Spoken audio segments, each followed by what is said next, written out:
8%, and under CASA, saving deposit has grown by 7% and current deposit by 9%.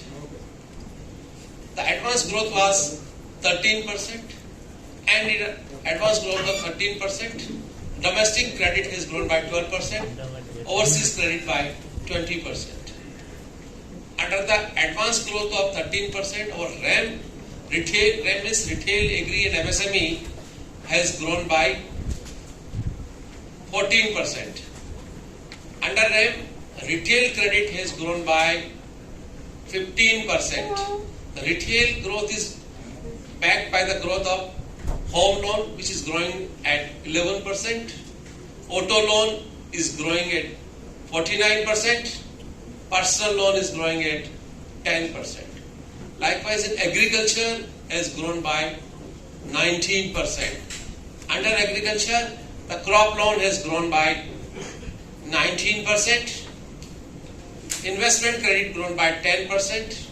Agri allied by 62%. Infrastructure and other ancillaries 14%. So put together, agriculture has grown by 19%. The MSME has grown by 6%, but there is a huge recovery last year. So standard MSME has grown by 10%. And as a result, our growth in the RAM portfolio is 14%.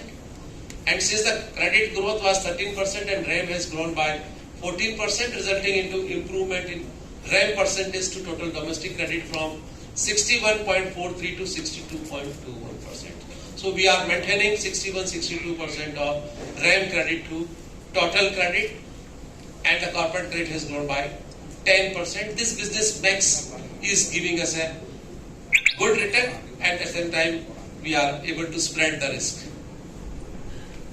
So this is about the business number. Now we come to the profitability number.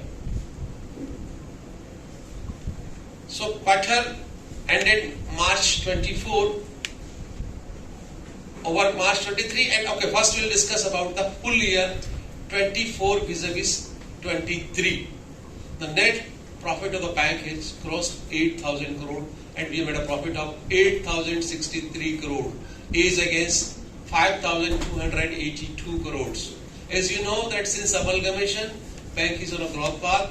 In the first year of amalgamation, we were having a profit of 3,000 crores, second 3,900 odd crores, and the third year is a 5,282, and the fourth year we are at 8,000 crore plus profit. The growth profit 8,000 crore is backed by the growth in operating profit, and operating profit growth is backed by the growth of net interest income. So NII, which is the difference between the interest receipt and the interest paid, has grown by 15%. So the profitability is coming from the core operations of the bank. In addition to the net interest income growth of 15%, there is a non-interest income growth is also 10%. Under the non-interest income growth, the growth is happening under the trading profit, which has improved from 381 crore to 863 crore. Likewise, the PSLC commission income has grown to 657 crore, is against 479 crore. There is an increase in a fee-based income from 2,969 to 3,298. So the growth in non-interest income is also coming from the trading profit, from the fee-based income, from the PSLC income, and other miscellaneous income. So as a result, you see, bank has getting the income from all sources, whether the core operations or the fee-based income and other.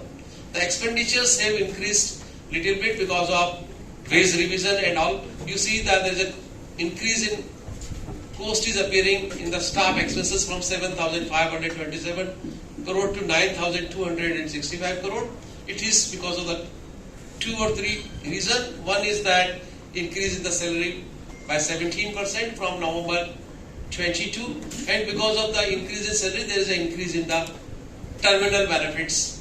So increase in pension liabilities, gratuity liabilities, and we have also made a provision for